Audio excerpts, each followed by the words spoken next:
a relatividade ela é muito formal, ela é muito, e por formal eu quero dizer, ela é muito matematizada. São muitos conceitos que são expressos por meio de equações. É possível falar sobre elas sem necessariamente escrever, mas eu entendo que a compreensão do formalismo, a compreensão dos aspectos matemáticos ajuda a gente a depois discursar a respeito disso, a falar sobre as consequências, né? Mas, retomando, quando a gente inclui os efeitos da gravidade que estão associados à massa, aparecem esses efeitos como a deflexão da luz.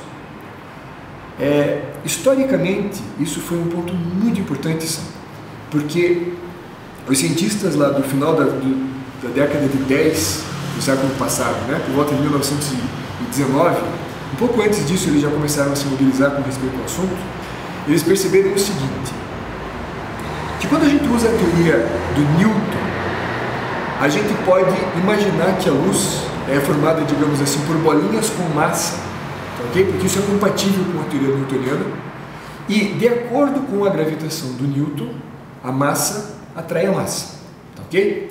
Então, usando essa ideia de que a luz é formada por bolinhas de massa, digamos assim, que seria uma ideia newtoniana ainda, a gente poderia calcular a força com que a luz é atraída por uma determinada massa.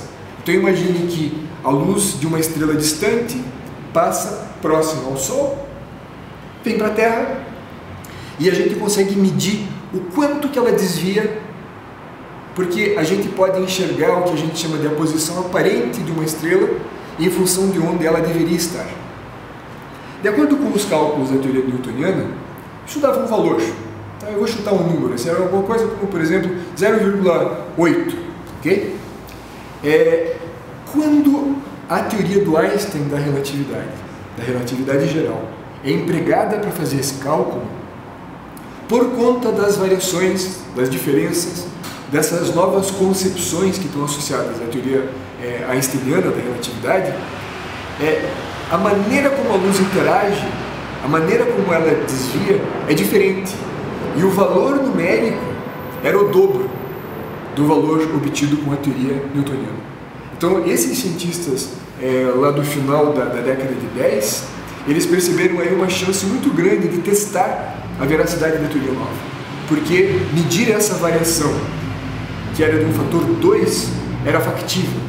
Então, foram organizados grandes empreendimentos experimentais. Um detalhe curioso e interessante do ponto de vista histórico é que uma dessas experiências ela aconteceu no Brasil, né, foi na região da cidade de Sobral, lá do Ceará, e ela aconteceu durante um eclipse do Sol.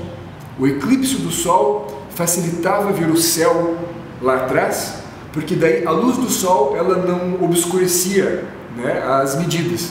Então a Lua ficando na frente ajuda a gente a ver o que tem atrás. Então foi calculado quando aconteceria o eclipse, foi preparada toda a parafernália de medidas, e aí esses cientistas sabiam como o céu deveria estar, e eles mediram então a posição das estrelas, que era uma posição aparente, porque a luz que vinha delas tinha a trajetória desviada nas proximidades do Sol.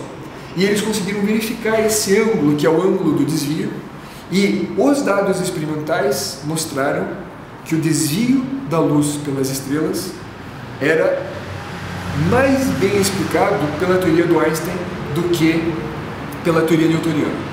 De modo que, nesse momento, então a gente está falando aí da virada da década de 10 para a década de 20 do século passado. Toda aquela teoria newtoniana, que ela, até hoje ela é considerada uma das maiores obras da ciência universal, porque ela explicava e ela explica muitas coisas, e ela era um trabalho de muito fôlego, ela não dá conta de um fenômeno experimental que, por sua vez, é resolvido por uma teoria nova, que é a teoria da relatividade. Então, ato contínuo, o Einstein surge como um dos cientistas mais importantes da história da humanidade, porque ele, vamos colocar dessa forma, desbanca a teoria newtoniana. Isso é muito poderoso. E quase que imediatamente ele se transforma no popstar da ciência moderna, porque é uma explicação nova, uma teoria nova, e ela é verificada experimentalmente. Então esse é um evento da história da ciência que é um evento muito importante. O fato de parte das medidas ter acontecido no Brasil, para a gente, torna o evento ainda mais saboroso.